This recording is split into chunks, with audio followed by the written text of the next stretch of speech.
In today's video, I'm going to give you some tips for working with ByAnnie bag patterns. Hi, I'm Kim Jamieson-Hirst of Chatterbox Quilts, and recently, as an Island Boutique ambassador, I had to do a pattern, ByAnnie.com, for the So Stylish Challenge. Now, this is in October 2025, which is when I'm recording this video. As I worked through the project, and I made Sidekick, I'll talk about that in just a moment, there were lots of things I learned and lots of information that I wanted to pass on to you in case you're working with a similar pattern. Now, as I mentioned, I made Sidekick. So this is a saddle bag organizer, and I made it because I wanted to give it to my mom to use with her walker. So probably at the time that you're seeing this, she probably already has it and hopefully is making good use of it. So let's talk about Sidekick first, and then I'm going to give you some tips on working with this and other patterns. So this is Sidekick. So it is an organizer that you can use either on the side of a chair or, in the case I made it for a walker. So you can see what it looks like here.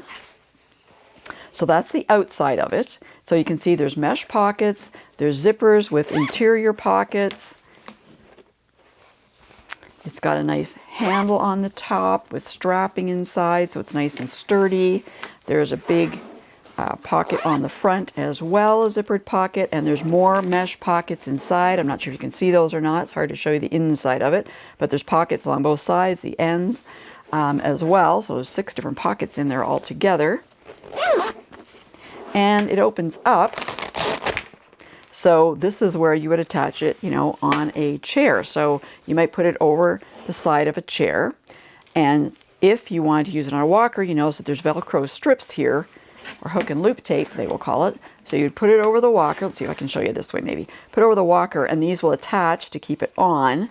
And they also have this strap here that has this hardware on it, and you can tighten this to put it securely and hold it securely on that walker. So it took a while to make this, I must say, and it was quite a challenge for me because I am not a bag maker. So I've gone from making simple pouches to this because, hey, why not, right?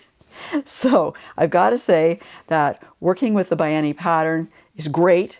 And I'm going to talk more about that in a moment, but I also want to say thank you to ByAnnie for supplying me with not only the pattern, but everything I needed, all the hardware, the strapping, the hook and loop tape, the zippers, the mesh, the soft and stable, all the things I needed to make Sidekick. So thanks so much to them. And also thanks to Island Boutique of Lumen Fabrics for providing me with the fabric I used for this. And these fabrics are from the Everlasting collection by Jerry Key, brand new fabric collection. I think it came out really well. I loved working with these fabrics, and it worked out, I think. I think it's all okay. It's all staying together. So perfect, right? Now let's talk a little bit more about some tips when you're working with some of these patterns. So if you're not familiar with ByAnnie patterns, she has lots and lots of patterns and just released some new ones as well for all kinds of things. Okay, there's pouches, there's backpacks, there's, you know, like saddlebag organizers, different ones that are a little bit maybe simpler than this one. So if you want to get into bag making, I highly recommend her patterns. Now let's talk specifically about Sidekick. So you'll notice on the front it says includes coupon for $5 add-on video tutorial. So what that means is that there are add-on videos that address some of the more tricky parts of the pattern. And when you buy the pattern, you will get a code inside that you can use on their website to purchase this add-on video for free. So why wouldn't you, right? I believe there were 3 different videos in, they call it an add-on video, it's sort of like a little mini course. There were 3 different videos in there. There's also more of an overview of the project before you start. It gives you more details on it. Well worth getting. And in addition to these add-on videos that are available for some projects, there are also free videos that address things like, you know, installing a zipper, the way they do it, installing binding, that type of thing. So lots of resources on their website to help you in your project. And as you go through the pattern, so one of the first tips I want to tell you is make sure you read through the pattern all the way first. Yes, it's a bit of a slog maybe, but it can make sure that you understand what you need to have for materials, that's the first thing, and that you understand the concepts as you go through. And if you've made one of their patterns, they use similar techniques in their other projects too. So that's helpful. And they have some general information at the front, and they tell you exactly what you need. And on the back, there was also a little page here, that shows you all the things you need, as well as the yardage, of course, for the fabric. So you go through, there's lots of different pages, and one of the things I really like about their patterns is the fact that they have these little check boxes. So as you go through, you check them off so you know exactly where you are. Because there's nothing more frustrating than leaving a project, coming back to it the next day and going, where was I? Well, you never have to worry about that with the ByAnnie patterns because you can check them off. And I also like to write down information myself just to help me. I usually use an erasable marker so I can take it off if I want to afterwards. It just helps me as I go through the project to avoid any confusion. And as you go through, you will notice there are these little things here where it says need help. And that's where these add-on videos come into play. So there are specific parts in this pattern that the add-on videos will help you with. And so she has this big little need help graphic, and that's where you're going to take a look at the add-on video to help you.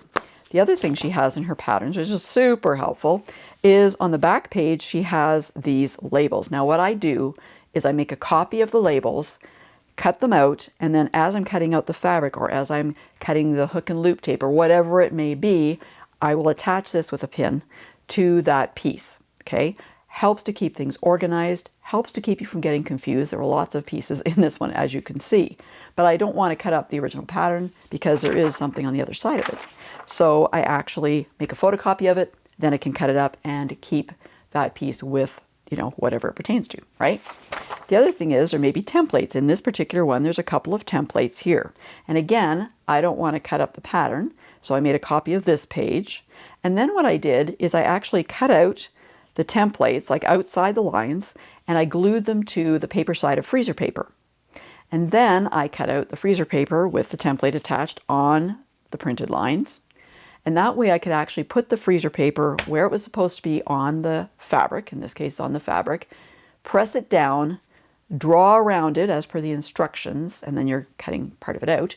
But it kept it in place really well. It was better than just trying to, you know, put a piece of paper on with a pin or something and do it that way. You could trace these on acrylic if you wanted to make those templates. So that is also a helpful tip for you. Freezer paper in the studio, definitely a friend. All right, so you want to read through the pattern. You want to understand the pattern. You want to get your labels prepared and any templates, right? Now, there's something else that you want to do too with any pattern too, is check and make sure there's no errors in it, okay? So before I got into Sidekick, I made sure I went to the ByAnnie.com website and looked for their mistakes or errors or errata page. And I wanted to make sure that there was no issues in the pattern, right? Because you don't want to get to it, get partway through, especially if you've cut something, and find out that the size wasn't quite right because it was a bit of a mistake in the pattern. It can happen to all of us, right? So go to the website, check out for any errors. There was one on this pattern, but it only pertained to patterns printed before a certain date, before this one, so there was no issues in this copy of the pattern. All right. Something else when I'm working with the patterns, and when you're doing these bags, usually you're working with her Soft and Stable, which is a liner that's inside. It allows it to, you know, stand up like it does, right? So it's sort of like, you know, batting on steroids, if you will. Easy to sew through. It works really great. I love working with the Soft and Stable, actually. But there's a few things that it does. It makes things thicker, right? So when I was working with this project, I used on the Janome machine, this is an AccuFeed Flex foot. You might call it a walking foot or an even feed foot. Really helps to move the project through your machine. When you're putting pieces together, you may want to pin them, but I prefer to use Wonder Clips, and they do suggest this in the pattern. So I think it's a lot easier to keep everything together with these clips as you go along. They work very well. You may need to do some marking. Well, I had to do quite a bit of marking on this particular project, and I like to use friction pens. I know some people don't, but whatever you want to use, it has to be something erasable. So make sure you test it out first. But I like this set here, these friction colors. They have a soft tip on them. They come in different, you know, a variety of colors, as you can see. So that works well because I can pick a marker that'll work on the fabric color that I'm using, right? Something else I did is when I'm working on this project, sometimes I'm working, and I'm not going to be able to find it, I know, as I show you right now, but sometimes I may be stitching with, you know, fabric that's green on one side and it's this color, let's say, on the other. So I don't want my green stitching to be on this fabric because it's way too obvious, especially if it's going to show in the final project.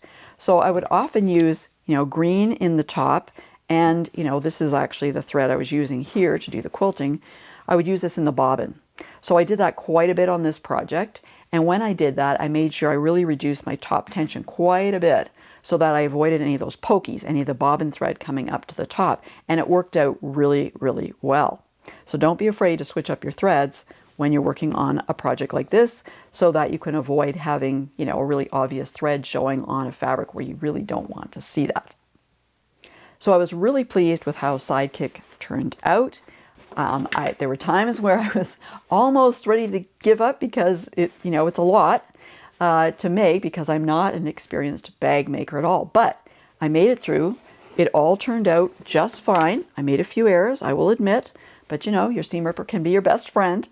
So it all came together at the end, and I love how it looks. I love how all the fabrics coordinated together and everything. So I hope that you will try some of the ByAnnie patterns, and if you just follow the pattern instructions step by step, your project will turn out absolutely perfect. It'll be a success. Now, if you're wondering what else I've made with ByAnnie patterns, well, don't worry, I've got you covered. Check out this video that has all the helpful information that you need. And for more helpful quilting information, be sure to go to my website at www.chatterboxquilts.com.